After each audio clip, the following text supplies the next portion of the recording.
Today we have our fifth webinar already in collaboration with Rajiv from Recreate India and Joe Cripley from APRA USA.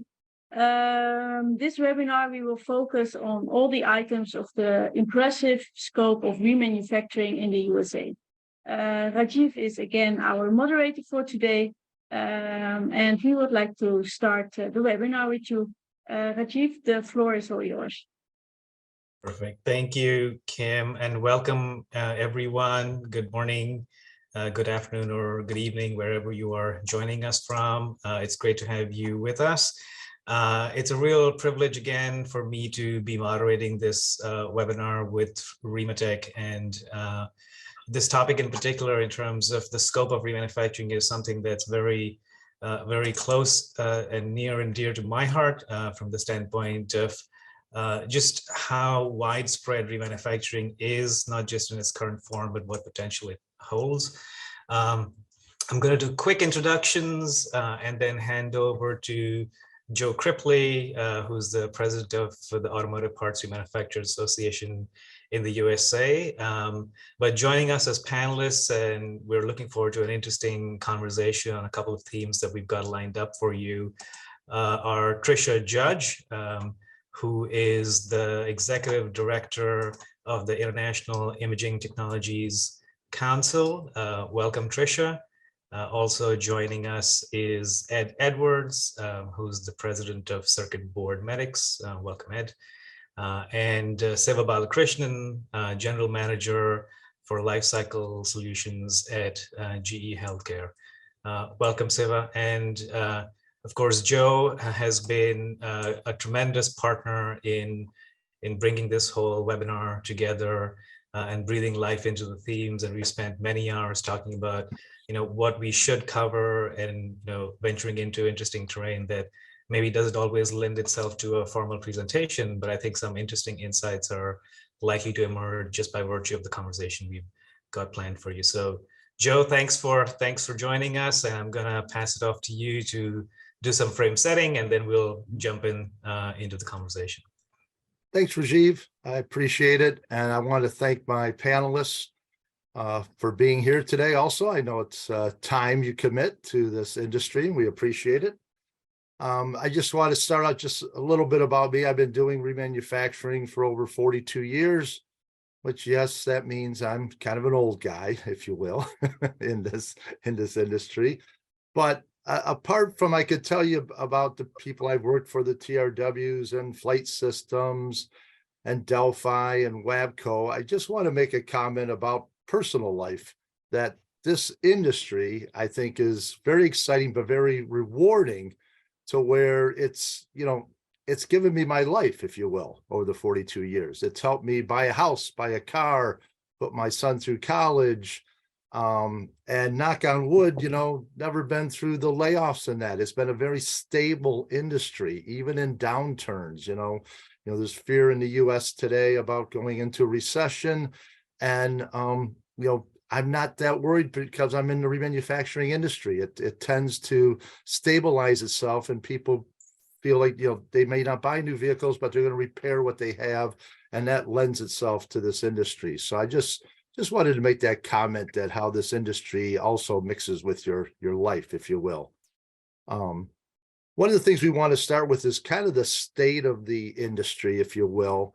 And I'll just start it off with, in the automotive side of things and heavy duty, it's the right to repair. There's a huge push for right to repair, and it's getting more of a global focus. It wants to, everybody's getting on board. I'm seeing the Brazilians, the Australians, the Indians, everybody is climbing on board this bandwagon, if you will, which is great. But it's also interesting how there's other things in the background that are happening. And from an automotive side, it's the influx of EVs, electric vehicles. And I just saw, there was just an announcement today, General Motors announced that for the first quarter of 2023, they sold 603,000 vehicles, of which 20,000 were EVs, outright EVs. And I thought it was an interesting number. right now, the vehicle registration for EVs is about 1.5% of the whole vehicle park in the US. So this first quarter sales means it's gone to 3%. So it's making some headway. And the US government has invested over $230 billion into the EV world, which is a ton of money, but yet it's only 1.5 to 3%. So, will we get there? Yes, but really, what's the effects on the industry in the short term or long term? And we'll come into some of those discussions. And I know some of the other industries here are seeing different things from the right to repair and that also. So with that, I'll pass it over.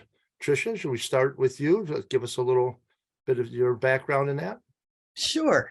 Thanks, Joe. I too have been a remanufacturing lifer, if you will. I am the executive director and general counsel for the International Imaging Technology Council, which is the organization that represents toner and inkjet cartridge remanufacturers. We used to have about 6,000 of these companies in North America, which IITC represents both it represents the US and Canada. And there were 6,000 of us. Now we're down to about 500. And that's generally because toner and inkjet cartridge remanufacturers are being squeezed. They're being squeezed by the OEMs on the one side. That's the original equipment manufacturers like Hewlett-Packard and Lexmark and Canon. And then we also have this really strong influx of Chinese-based products that are coming in via Amazon and other internet platforms. These are generally new cartridges that are oftentimes sold as remanufactured when they are not. So we have these 500 companies that are very strong, one of which is Clover Imaging, which is the largest remanufacturer of imaging supplies in the world. And they are really committed to sustainability and to seeing to it that all of their dealers and all of their customers are getting the full value of the circularity of remanufacturing. So going back to the squeezing that's going on in our industry, most customers, when they buy a printer, they're not buying the printer. They are buying the ability to print. And that is, so critical for the original equipment manufacturers to get, because Hewlett-Packard in particular has been putting in firmware updates that stop the printer from printing when it senses that an aftermarket cartridge, like a remanufactured cartridge, is being employed. And that is really sad, because it's not only anti-competitive, but it's anti-consumer, because, that, like I said, the consumer bought the ability to print, not a printer. So, and they're also claiming to have high environmental impact. Hewlett-Packard, not to pick on HP, but they just released this TerraJet printer, which is supposed to be so good for the environment. Well, nothing's better for the environment than the reuse of a cartridge. They recycle and turn their cartridges into park benches or whatever, but reuse is the highest form of recycling. So there's a lot of greenwashing going on. Greenwashing is where you claim to be so good for the environment, but really you're not committed to the environment. And then the Chinese products on the other side are really bad for the environment in two ways. First of all, they're brand new cartridges. Some of them have been manufactured with unknown plastic that even can contain deca-BDE and other carcinogenic materials. So when you put that cartridge in the printer, it heats up to 180 degrees and you've got that stuff floating in your office environment. And then second of all, once that cartridge is empty, it can get tossed into the core stream, which then, companies like Clover collect them and then have to do something sustainable with these cartridges that can't be reused. So they cannot be remanufactured because we don't know what's in them. So that's kind of where we're at right now. But, we are seeing an uptick in business because the world is embracing the right to repair and sustainability. So when we get to the outlook part of this, I look forward to sharing more about that. Yeah, Dan, thanks. I think as we go through these discussions, I think we're all challenged. Everyone on this panel is challenged with the software issues and that, and how to work through it. Yeah. Yeah. Well, we No, have that's our website. You can download how, or you can look up how to turn off firmware updates on your printer so that you don't get into that situation. Joe, I know you've experienced it firsthand. I have. no, this is very helpful, Tricia. Thank you for doing some of that frame setting, because you touched on a couple of things. I think one is this issue of how we talk about what's sustainable, and I think unless it's the entire value chain that's part of the process, it's always a bit challenging to come out with proclamations and talk about sustainability in a bit of a narrow sense. But as the shift towards circularity and long-term sustainability, really there is this value chain aspect that needs to be talked about more. Largely what we talk about, at least in the context of greenhouse gas emissions, the scope 3, right? Everything that's outside of your particular boundary condition of your company. So that's, I think, a key piece of some of this. So we'll come back to that for sure, Tricia, and I certainly want to, as we get to the outlook side, see where things are headed. It'd be great to kind of close the loop on that. I want to invite Ed Edwards from Circuit Board Medics. He's the president there. Ed, it'd be lovely to hear your thoughts about the state of play and tell us a little bit about what you're doing in Circuit Board Medics. Sure. And just a slight background, Circuit Board Medics is a 13-year-old company, and I was actually our very first customer. So Circuit Board Medics was created by accident. And it was because I had an appliance that had a control board that had failed, and the control board itself was 80% of the cost of the entire washing machine. I had a background in electronics. I'd worked in the automotive industry. I worked in the pharmaceutical industry as well. I've been in highly regulated industries and really just knew enough to know that there had to be a better way. So I repaired the main control board for the washing machine. Realized that had to be a common problem for others based on what I'd found and the design defects associated with it.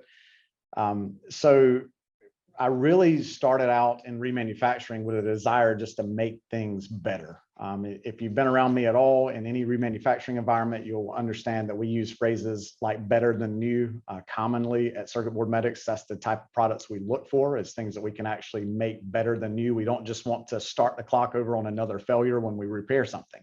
We want to truly remanufacture it, bring it up to speed. And what we have seen over the last 2 years in our current state are so many supply chain issues that have brought so many opportunities to the table for us, because we have kind of been preaching the better than new side of remanufacturing for more than a decade.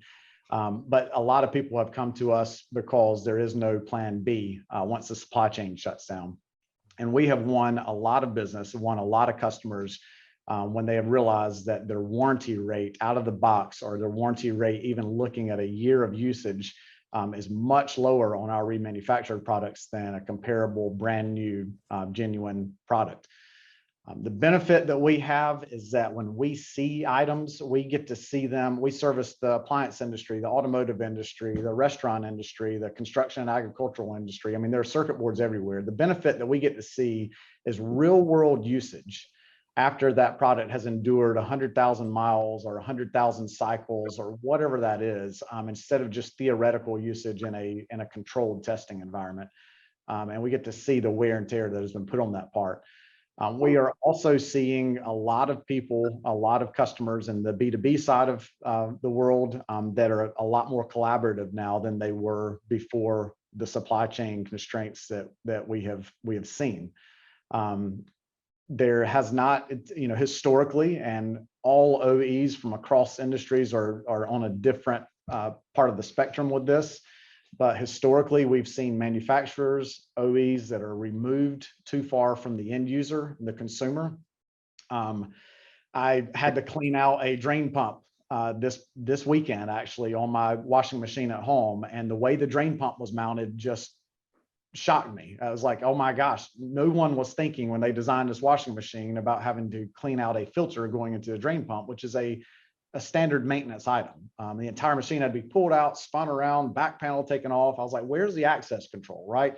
And what you see is not an intentional disconnect from the end user, but as we grow, as we scale, that's obviously something that happens. And I think remanufacturing really bridges that gap, because we are hearing from the end user what the failures are, what the real world usage is, how dusty that environment is, how hot the environment is, how humid the environment is, how I really use this machine versus how it was intended to be used. So we're seeing, the right to repair is such a good thing. We all, just as Tricia was saying, you're not buying a printer, they're buying the ability to print. When we do buy something, there has to be a distinct handoff between the manufacturer and the consumer. So we all need the right to repair our own items and the aftermarket associated to make them even better. Continuous evolution of that. And thanks for putting a fine point on what Tricia also mentioned there in terms of what we consider utility, right? Which is to say, you want what it can do. You don't necessarily want the product, and so you're looking at that functional value. And I think what's exciting about that in terms of the future prospect, which I'd love to unpack a little bit as we go along here, is the moving away from the purchasing model to as a service model. And we're seeing some of this happening certainly in the automotive industry. There's the Circular Cars Initiative, which is being led by the World Economic Forum, has put out a couple of reports, which is very prominently talking about in the mobility space, moving away from the purchase of vehicles to mobility as a service, essentially. And it sounds like there are some similar themes here, both on the the toner cartridge side of things, as well as consumer facing appliances. And that's kind of what's really neat and exciting about the work you're doing. It is we often, I think there's the tendency to think of remanufacturing as being very sort of heavy industry, automotive, outside the wheelhouse of what you can access and interact with on a kind of day-to-day basis. But really, that's the boundary condition is in some ways limited by imagination, perhaps design, and perhaps scarcity, right? And we'll come to that a little bit. There's a good story that Joe has. So hold those thoughts, and I want to invite Siva into the conversation as well. And Siva, if you could tell us a little bit about your work at GE Healthcare and how it all ties together with remanufacturing and the greater vision of healthcare accessibility, which you talk about so eloquently. That would be wonderful. Yeah, absolutely. So for the people on the call, my name is Siva Balakrishnan. I'm with the Lifecycle Solutions Group for GE Healthcare. Just to give you a quick background about GE Healthcare itself, GE Healthcare is an $18 billion company. We just recently became a separate company from GE, which also has aerospace as well as a GE Power business. So in GE Healthcare, we have been doing certified pre-owned or remanufacturing products for about 25 years now. So when you think about this, I talked to Rajiv and I talked to Joe as well earlier about this. The healthcare industry is a $10 trillion space. So when you look at everything that's happening globally in terms of what's the hospitals, the care associated with people in the hospitals, the medicines, the pharmaceutical companies, everything put together, the elder care and elements like that, we are looking at almost $10 trillion in spending. And when you look at affordability of healthcare, there's about 8.5 billion people in the world, and about 7 billion people spend $1.5 trillion, and a billion people spend $8.5 trillion. So there is a huge mismatch in terms of where the care is as emerging markets become more and more focused on seeing what's the best way to drive healthcare. And there's a lot of governmental focus as well as governmental attention on ensuring that there's expansion of healthcare happening across their markets so that their people are taken care of in terms of ensuring that they are elongating the lives of their citizens around each of these respective countries. But what we do is twofold. So the first thing, Rajiv and the team, We are looking at seeing what's the best way to drive more focus on affordability so that we can see what's the best way to have more affordable options for customers worldwide. So when you're looking at the evolution of technology is happening that we just discussed as we started the call, there's a fairly rapid expansion in terms of technology, and everything that's happening in the healthcare space is more focused towards precision solutions. So how do you look at data? How do you look at patterns to be able to identify what is more specific to a specific person so that you can see what's the best way to get precision solutions to that specific individual facing a situation, irrespective of where they were in the world. And the other thing is also, so affordability helps. So as you start seeing what's the best way to expand healthcare, having affordable options to any person across the world becomes more and more critical. And the second element is what I would call sustainability and circularity. So as we think about this, and I'm going to reflect on Ed's comment about the drain pipe, design for service becomes more and more critical. And how do you make sure that you're able to keep the product with the customer, with the infusion of latest technology, so that they are constantly seeing the upgrade paths come in, so that they can see finer resolution of images, finer utilization of data, so that we can see what's the best way to provide more and more precision solutions to the customer or the patient, which is the most critical from our standpoint. So we are driving a lot of focus in terms of seeing what's the best way to expand the life of the product, see what's the best way to ensure that we are taking the product back and remanufacturing it, refurbishing it, or ensuring that we are providing options to markets across the world, so that we can make sure that we can drive focus on providing healthcare in a world where healthcare has no limits. Great, perfect. No, thank you, Siva. I'm just want to make a quick comment to all of us, all of you joining us. In case you have any questions, please feel free to pop them in the Q&A. We will have about 5 minutes to 10 minutes towards the end to address questions. But if you feel you want to insert it as we're going along, you're absolutely welcome to do so, and we will try to address them if it makes sense as we're going along, or we will come back to them at the end. And if we can do it at the end, we will do our best to get you an answer even offline at the end of the webinar. So that being said, I want to pause quickly in case, Joe, you want to, if you have any comment you want to make, and if not, then I'll move on to the policy piece of things. No, my comment is I still struggle to get when Siva says 11 trillion, I mean, my mouth waters because there's so much opportunity for Reman. I'm like, maybe I need to jump from automotive over to healthcare. That's funny. Yeah, it's very exciting. That's very exciting. Yeah. Yeah. Great. Yeah, so the thing, Joe, is when you as I said in our conversation, healthcare is about 10% of the global GDP.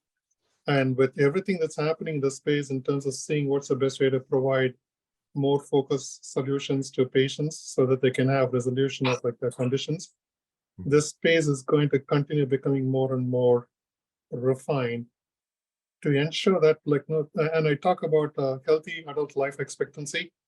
Healthy adult life expectancy in 1900s was 40. The healthy adult life expectancy now is 80.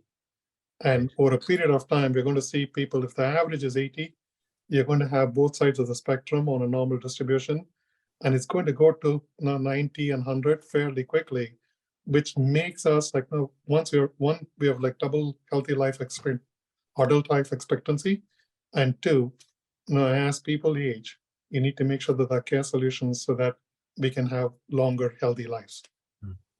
Exactly right. Yep. Great. Thank you, Siva. Thanks, Joe. So in terms of the themes that we're covering, we wanted to start off with some level setting on state of play. These are industries that are not often talked about. And thank you, Tricia, Ed, and Siva for sort of giving us that framing and sense of where things are, what the size and scale is, what some of the opportunities and some of the challenges are. Tricia, you've been in this space for a while. You're the general counsel. You have a background in law. It'll be interesting to hear from your vantage point, what's kind of happening in that space in terms of policy and or legislation. Joe mentioned a little bit about right to repair. You've had some interesting history in that space, but especially from the standpoint of how the whole industry is evolving, and the role that policy and legislation can play to create an environment that is more suited and more favorable towards circularity, product life extension, that kind of thing. It'd be wonderful to hear from you there. Yes, absolutely. So much is going on in the policy arena. As a matter of fact, while Siva was talking, I just heard from Clover Imaging. We just now got a resolution out of a proclamation out of the state of Illinois proclaiming Remand Day, April 13th, as a state holiday, not a holiday, but a state day that's being recognized by the state of Illinois, and Illinois is home to Clover Imaging. So I'm really excited about that. We also you heard it here first. I heard it here first. Just hot off the press. We also, for the past 2 years, because I'm based here in Nevada, we've had Las Vegas and North Las Vegas both giving the same proclamations. So I'm very proud of my home city here for being so forward thinking. But that is a pro remanufacturing policy. On sort of the anti-Chinese, anti-new build cartridge front, we've also seen a lot of action. The city of Los Angeles actually passed a resolution in 2022 that bans the purchase of single-use plastic cartridges. I'm going to read you just a little of this. Whereas over 375 million plastic ink and toner cartridges are thrown away each year, sending over 150 million pounds of plastic waste to landfills. And whereas imported aftermarket new built single-use printer cartridges cannot be recycled or remanufactured for reuse due to the materials and manufacturing process used in their production. And whereas single-use printer cartridges can take between 450 and 1,000 years to decompose in a landfill while leaching toxins into the soil and groundwater. Now, therefore, be it resolved with the concurrence of the mayor that the city of Los Angeles and federal legislative programs support any legislation and administrative action that would ban the import and sale of aftermarket single-use new-built printer cartridges, since they are harmful to the environment and cannot be recycled or remanufactured. That ban is also under consideration by the General Services Administration, which is the biggest customer in the world, with the help of Congressman Joe Morelli and the support of remanufacturers like Clover and so many of them. Planet Green in LA, who is responsible for getting this resolution passed. We've got a real groundswell of support and policy effective towards the purchase of reman and against the purchase of single-use trash cartridges out of China. And also recently 28 state attorneys general sent a joint letter to Congress to pass the right to repair laws for electronics. So we're fighting on the right to repair front. We're also fighting on the legislative front and with these resolutions. And we've also gone all the way to the U.S. Supreme Court 5 times over the right for consumers to remanufacture their cartridges and have, we got a unanimous decision penned by Justice Thomas in Impression Products versus Lexmark. And, so we have strong legal force behind us to ensure that remanufacturing not only is embraced, but grows. And we just this year launched a certification program that will allow consumers to know that they are buying a certified remanufactured cartridge. So there's no more of this greenwashing or guessing whether you're buying a truly remanufactured cartridge off of the internet. You will know because we've got a certification program in place. So we've got all sorts of things going on. It's very exciting. Yeah, no, that sounds exciting. I think it's so impressive to see that fight, so to speak, in terms of essentially, doing the right thing to speak in a more general sense. being taken so seriously. A sort of more, I guess, general question for our panel. In terms of product design, even the design of the business model and the value chain, looking at reverse logistics and the recovery of cores, for example, from, policy can create the boundary conditions either through rules and or legislation. I guess any thoughts are welcome in terms of how you're seeing some of that take shape. In other words, are there policies that come to mind, or would you think there is a need for more to create those conditions so that manufacturers are operating within that space and moving towards circularity at an accelerated pace, given we have all these impending crises that we're facing, the climate crises, the resource issues that are coming out based on, the choice of materials that are being used in various products. So just a general question, if you have any comments there based on your particular experience. Well, I think that there is always a need for more clarity and more transparency in what's being sold to the public.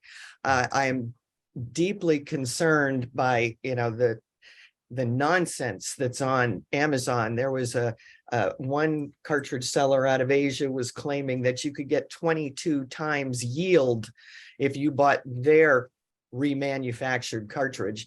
Well, first of all, we bought the cartridge and it's not remanufactured. And second of all, it's against the laws of physics to be able to get 22 times yield. There would be no ink on the paper, no toner on the paper if you got 22 times yield. So I would love to see, and we are hearing from even Amazon themselves has agreed to a meeting to try and clear up the confusion, because you read the reviews of some of these cartridges and the customers are angry because there are some cartridges that have been bought that didn't even fit in the printer. I mean, you have to have transparency and you have to be honest with the consumer. And these people, true remanufacturers care about sustainability. They care about providing a service to the customer along with profitability. These guys out of Asia just care about profitability. They don't even put their names on the cartridges so that you can buy from them again, because, they just don't care. Look at this. Here is an ink cartridge. I don't know if you can see it. Cartridge is actually spelled wrong on I mean, that's how bad the quality is. If you can't even be bothered to spell cartridge right, and it says underneath it, remanufactured ink cartridge. Guys, this is a brand new cartridge. So the customers are being lied to, and remanufacturing is not just good for the environment, it's good for the economy, because they're local, they provide jobs, it's a labor intensive organization, and it's good for the consumer because remanufacturers are actually in there repairing the printers, repairing the cartridges. They want your repeat business. So I think that they are being recognized for their value to the community. And I think we're going to see more policy shifts. We're going to see more of these types of resolutions and more of these types of letters addressed to the cartridge remanufacturing community, and certainly the remanufacturing community in general. Yeah. No, I think just to jump on that, Joe. You have to be careful of some of the policies out there, and there are different threats to that. And just an example, and just to pick on Apple, I'll get outside of my automotive expertise, but Apple, they wanted to be a part of the right to repair. So they offered for the iPhone a screen repair. Wonderful. Comes with little tools, a new screen, instructions, fabulous. But it was priced at such a point to where it was like $300 for the repair kit. Or you could get a remanufactured by Apple phone for $350. So usually the consumer's like, well, why do I even want to go through taking it apart and repairing it? No, I'm just going to get the remanufactured phone. So are we really, how much is the environment being helped or not? Are we really on the right to repair side? Are we just saying that and we're really driving people to consumers somewhere else. So you got to be careful of some of those threats. 10 years ago in the automotive world, we had the cash for clunkers thing where they wanted to get old vehicles off the road, old emission, had the old emission levels and that. So they want to get them off the road. And those cars were meant to be destroyed. So they weren't taken off the road and salvaged and pulled the starter and alternator and the engine out. The engine had to be filled with sand or something. And actually the whole vehicle had to be crushed and smelted. So you actually removed that, which again is you're taking away from the whole environmental aspect of remanufacturing. So be careful of some of the policies. There are some threats there too, is all I would add to that. Right. No, that's fair. I think to Trisha's point, you're talking about some of the concerns from the standpoint of how remanufacturing is being perceived, and when you have these unfortunate incidents where you have actors within the market system who are claiming to be remanufactured but aren't, I think that tarnishes the how remanufacturing is broadly perceived. So I think that's an important point. Sort of going back, the greenwashing in the automotive world, it's commonplace to put a new part inside a reman box in order to generate more core because your core has had a higher fallout. So to get more core, you put some new in a new box, but it's usually a mix. It could be 20% new product in the box, and it's generally accepted. But to Trisha's point, if you go to 100% and you just never put a reman part in the box, you've completely changed the. It is greenwashing, if you will. Yeah, I think we could probably dedicate a whole webinar to that. So we'll save that. We'll save that for another time. I wanna be mindful of time here. Before I move on to talking about some of the other themes here, especially on how remanufacturing has the capability of meeting regional needs, and I'll let you, Joe, tee that up for us. But before moving on, I just want to quickly check in with Ed and Siva if they had any comments on the policy side from their respective industries. Yeah, from our standpoint, in the private sector, I think you're going to gain traction even faster with something that's not policy driven. And a great example of that is MEMA Aftermarket has a manufactured again certification. We're a part of that. There are some strict requirements to meet that, to make sure that the product that you're remanufacturing is certified remanufactured. And it puts us in a position where if I'm buying a part for my automobile and there's an option for a manufactured again part, that's where I'm going to go, even over a brand new part a lot of times, because it gets back to pushing for remanufactured items to meet or exceed. I like that exceed side of the OE standards. I think that the challenge is educating a customer. We have anyone's that's shopping on Amazon for an ink cartridge, to use Trisha's example. They're shopping on price most of the time, and it takes getting burned before you go back to quality. But we've got to get to a point where there's more traction with certifications like the manufactured again certification that educates the customer on what a good quality product is, what remanufactured really means. We're starting to see ESG between companies, requirements for suppliers, requirements, to become a supplier for someone meeting certain requirements.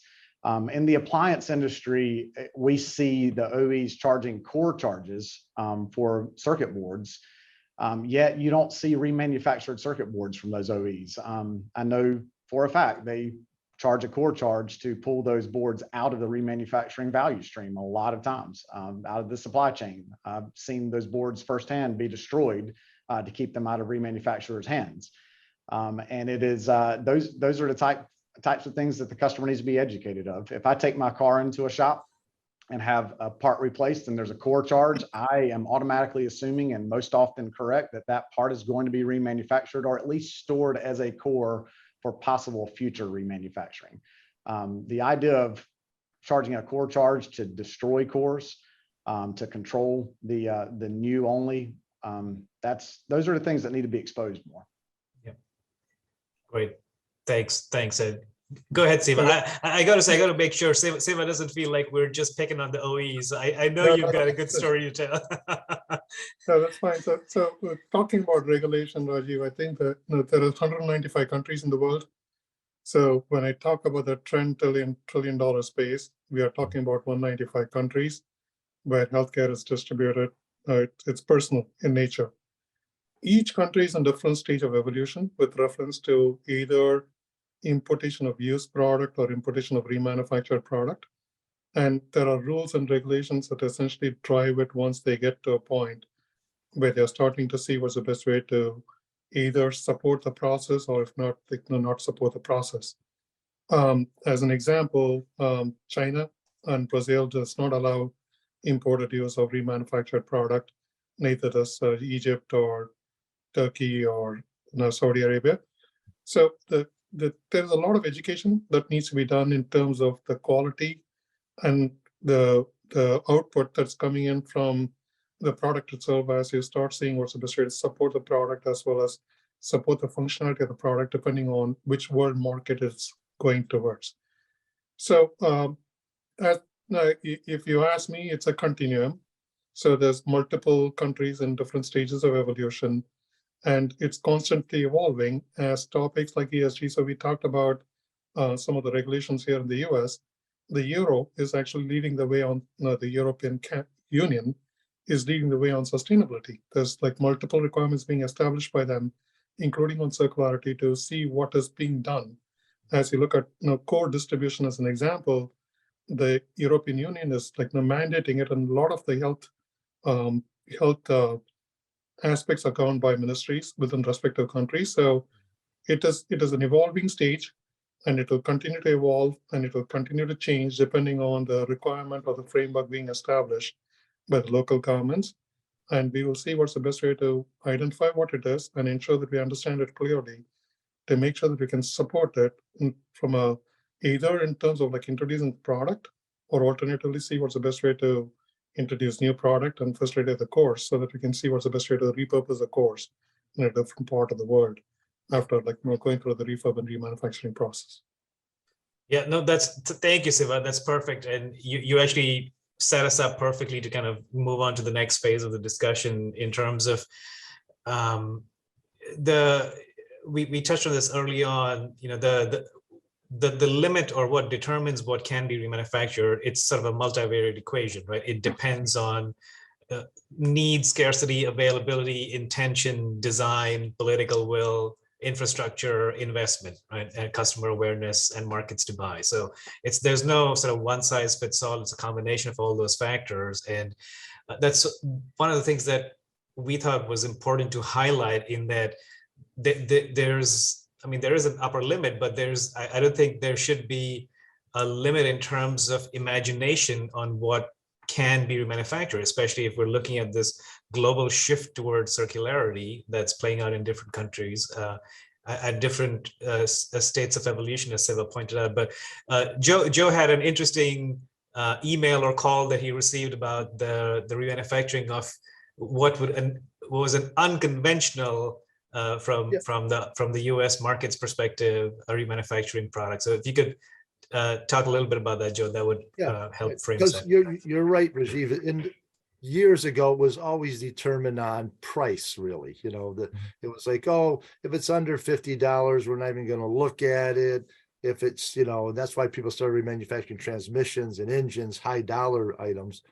But yeah, I received a call from Nigeria, and they wanted to launch a remanufacturing of oil filters. And in the US, we would never consider remanufacturing oil filters. And perhaps that's just the paradigm we're stuck in. So I had to step out of that because to get my head wrapped around it and start questioning them, why would you want to remanufacture oil filters? And they're like, well, we have, we don't manufacture anything automotive inside Nigeria. We get all kinds of vehicles from all over the world that come in there. We don't have a good supply chain for getting product in and out. And they said it's critical to change your oil on your vehicle. I mean, it's everyone knows that's if you don't do anything else, right? You change your oil on your vehicle so that the engine will survive as long as possible. And as I talked more about it, it began making sense to me. Like, yeah, well, why wouldn't you be able to just open it, pull out the old filter, paper filter, put a new one in, and some way to seal it back up. And they could go on and they could service their vehicles and make them last longer. So again, the need for this country was just, it was so basic, if you will, that I had to step out of my US mentality that, oh, you just go and buy an oil filter, which if I think about it in the real world of remanufacturing, why would I not remanufacture an oil filter? Right? I'm the advocate for remanufacturing, and yet I'm saying, no, never remanufacture an oil filter. Well, that's not true. There are countries, there are people that need that, require that. And it's not to say that someday we will do that in the US. It's not to say we won't. I've always believed anything can be remanufactured. It depends what kind of effort and what kind of need is out there. And some remanufactured product will at some point cost more than it did originally new, but that's because you can't get a new one anymore. And just the cost of components have risen in that. So we have to get out of that paradigm of that's something we don't do. You can do it if that's needed. So Joe, you remember how regional sides, I know Siva and I have talked a little bit about the regional needs of the medical side, right? Siva, it's out. People can't afford new MRI machines. Yeah, and there's that convenience factor too, Joe. You remember how we used to replace the bag in the vacuum, right? In the vacuum cleaner, right? It used to always be a bag, and then you throw the old one out. And then what is it now? It's a cleanable, clean the filter out, knock the filter off, put it back in. There's a convenience factor to it as well. Yeah,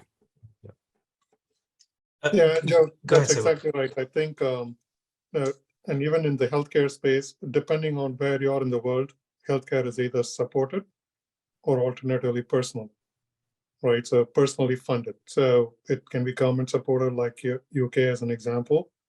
And it all becomes a matter of what's the best way you can get a price point where you can afford that care, right? And that becomes more and more critical. And I was talking about this, I was in India and I was looking at some MRs in India, magnetic resonance imaging equipment. The rates that the scan centers charge in India is completely different from a emerging market or a developed market. And it all depends on, one, how do you make sure that you have affordable solutions to that market so that you can make sure that there's consistency in terms of at least like now having ability to look at care, right? And you're exactly right, it's market dependent. Yep. No, that's great. Thank you. Tricia, did you want to jump in? Well, from our standpoint, the pandemic, and I'm sure this is true of everyone on this panel discussion, the pandemic had a major impact on supply chain issues. And, clearly China was completely locked down. So if you were relying on Chinese product to come in and you were often very frustrated because there was just, the ships backed up at the port, the problems of the infrastructure. Remanufactured helps to fill that gap because, we are local. We are by nature a community organization.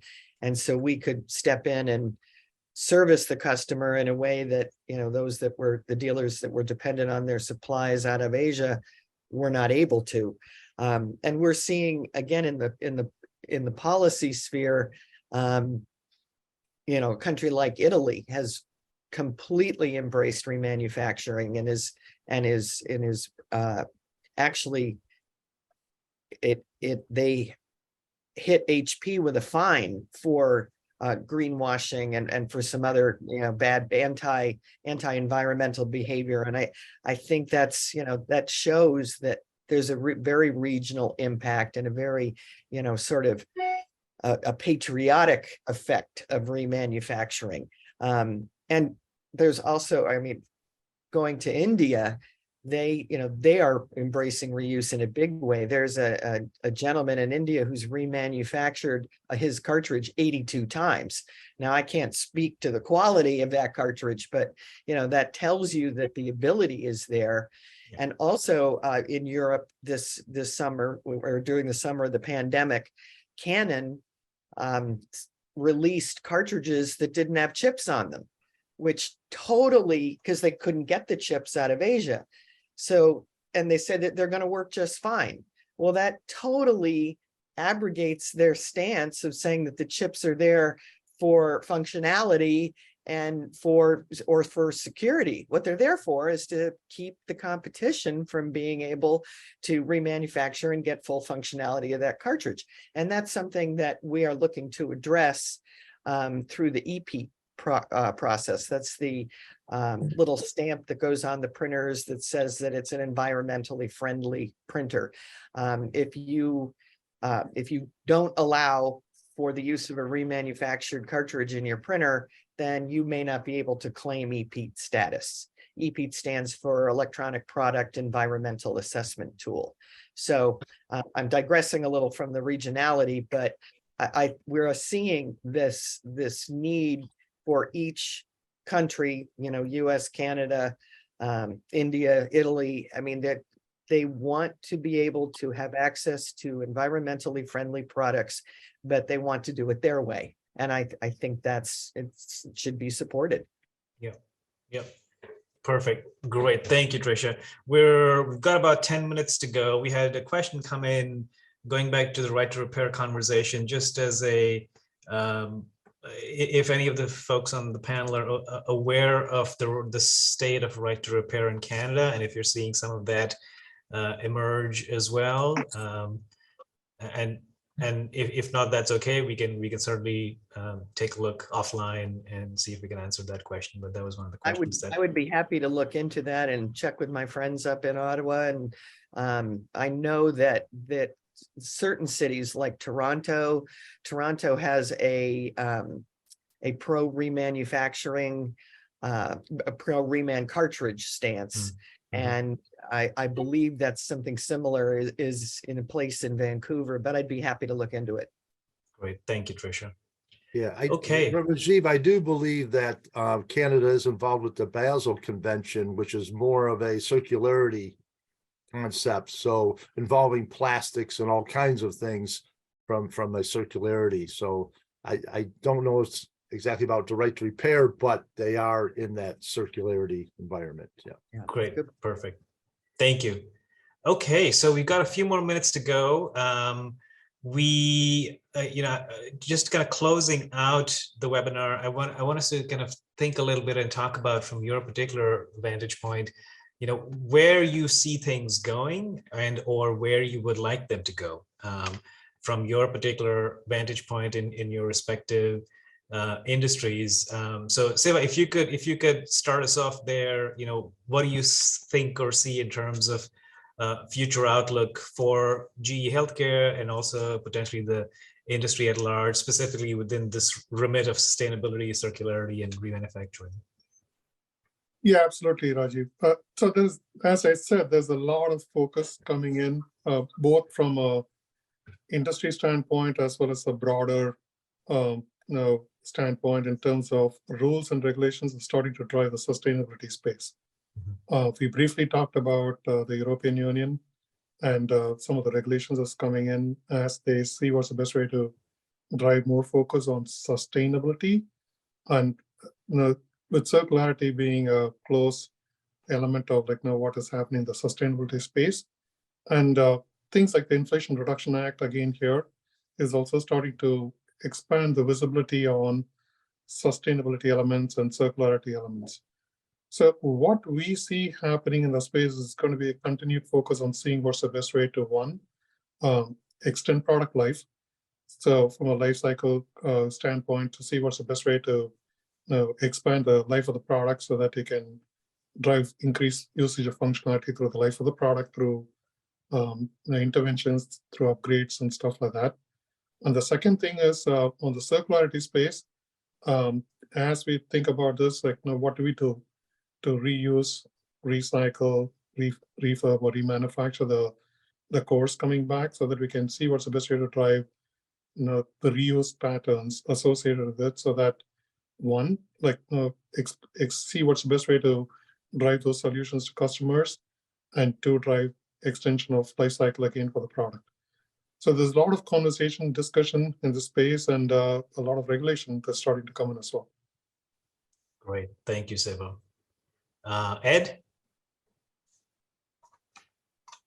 Yeah, I really want to see a lot more transparency around the responsibility behind remanufacturing and the quality associated with true remanufacturing.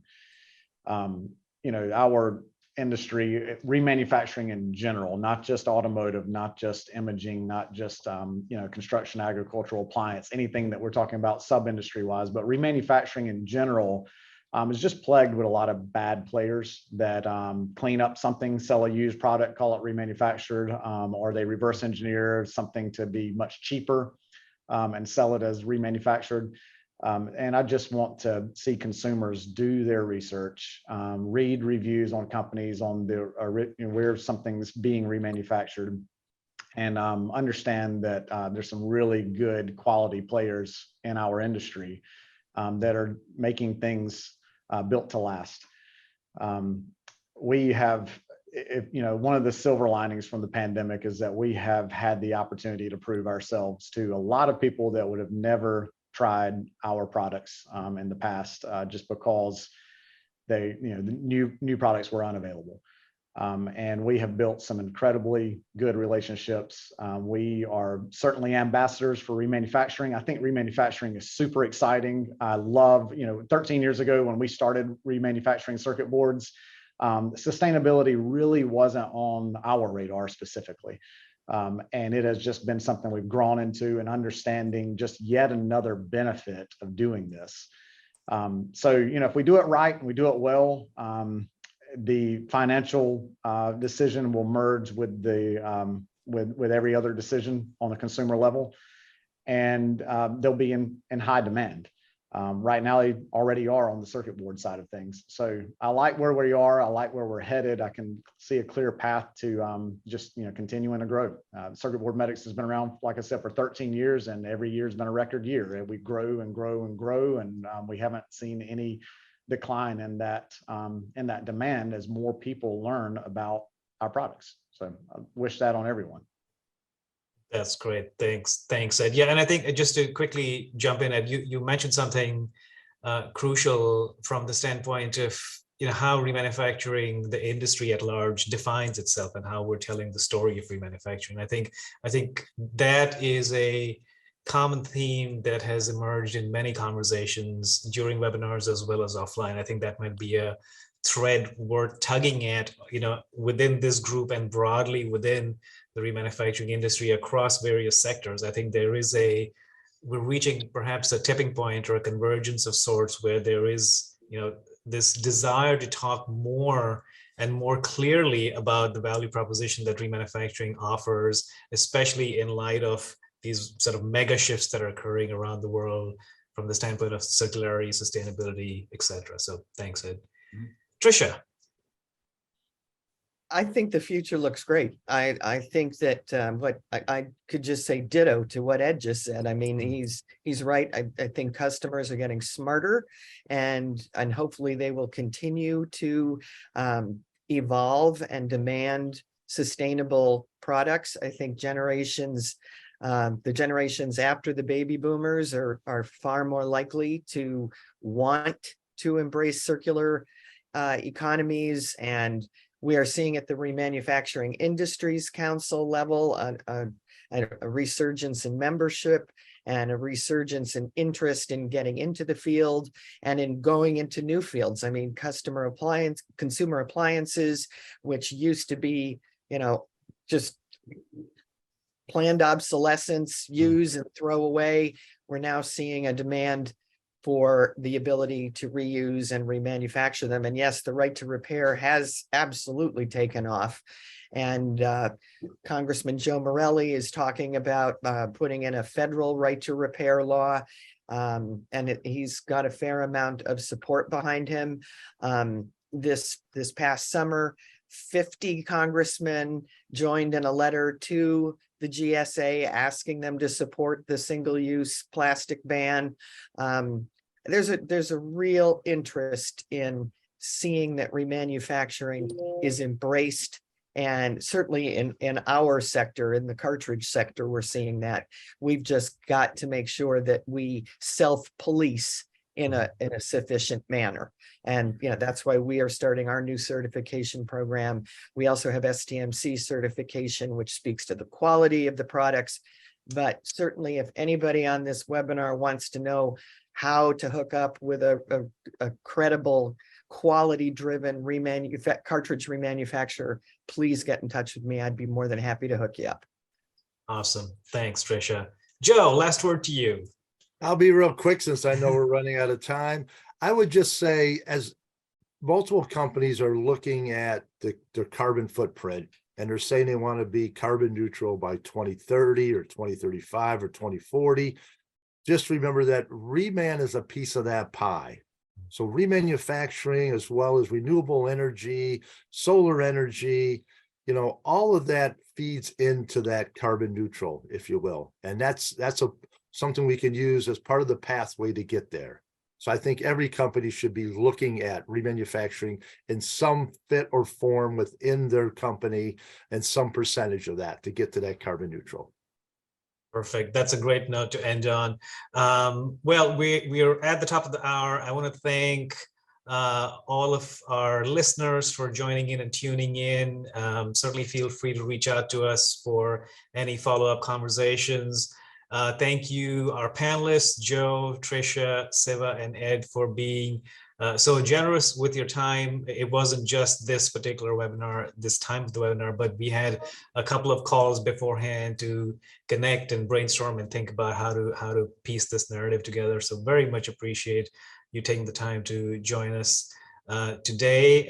And also a big thank you to REMATEC for continuing to be the platform that brings these interesting and very important conversations together from practitioners from different industries and from around the world. So if you haven't registered, please go to rematec.com.